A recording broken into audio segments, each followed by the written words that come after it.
Then I can be on my way. It's white noise. Reese glanced around the door and saw Judith tipping into the hall. Judith caught her eye and waved. The audacity. What am I signing for? It's a certified letter. The sender paid for proof of delivery. What a waste. Who even opens mail? And how do I know it's not bad news? In my experience, these letters are rarely good news, but you're still required to accept it. Fine. Do you have a pen? Reese held out her hand as he pinched a ballpoint from his jacket pocket.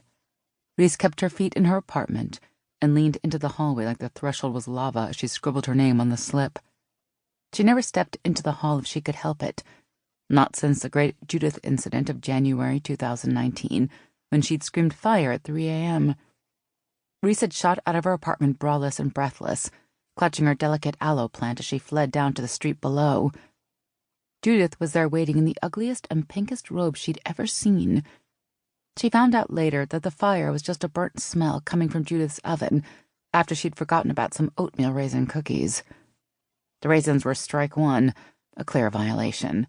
Never again would she evacuate before she could both smell and taste the smoke. Hell was other people, notably Judith. The postman handed over the letter and her stomach dropped when she saw the return address. Serenity, Sobriety, and Recovery in Detroit. Reese thanked the man and closed the door. But before the latch caught, another knock came. Had she not signed everywhere she needed to? The door creaked back open, protesting when Judith surged forward, like a Black Friday shopper desperate for a stand mixer. Reese, glad to see you're still alive, my dear. I was beginning to wonder. Hi, Judith, Reese said as she straightened up, slipping the letter into her back pocket. What was that all about? You don't usually have visitors.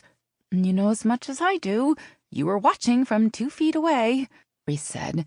She immediately felt annoyed with herself for the bite in her voice. She felt eager to open the bill, but under no circumstances would she open up that part of her life to Judith. She'd probably ask a lot of questions, or worse, try to help. Anyway, how have you been? Reese raised her voice at the end, mimicking a cheerful person asking a question, as though they were interested in the answer. I'm good. Canasta Club tonight. Any interest in joining? I could ask Sally to bring her daughter. I heard from Anna Lynn that she dated a woman after her divorce.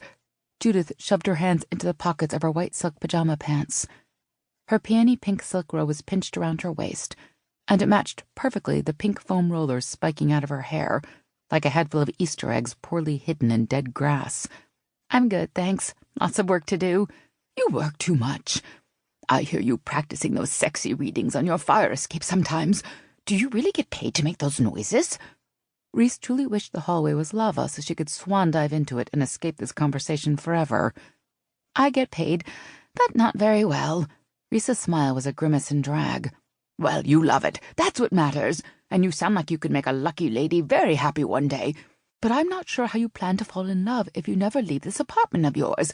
I'm just trying to bring the options to you, dear. I don't want to fall in love, Judith. People are terrible. Reese could feel the letter burning in her back pocket. Jumping into that lava would probably solve several of her most pressing problems right now. The unpleasant singe would be nothing compared to this actual never-ending torture of discussing her queer love life with her 70-year-old neighbor.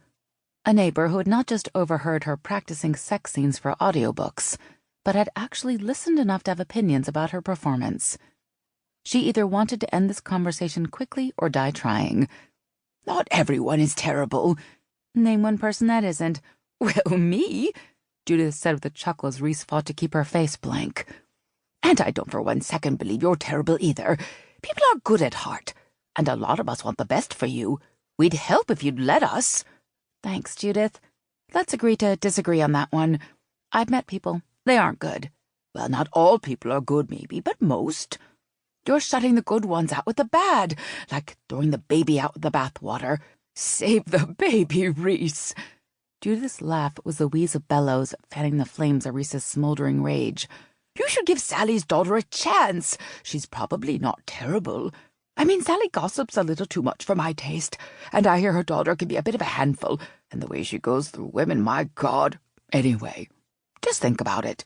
You could use a little excitement. You don't have to be soulmates. Okay, that's good to know. Look, I really have to get to work now. Those scenes won't record themselves. Have a good day, Judith. Reese took a step backward into her apartment. She watched with alarm as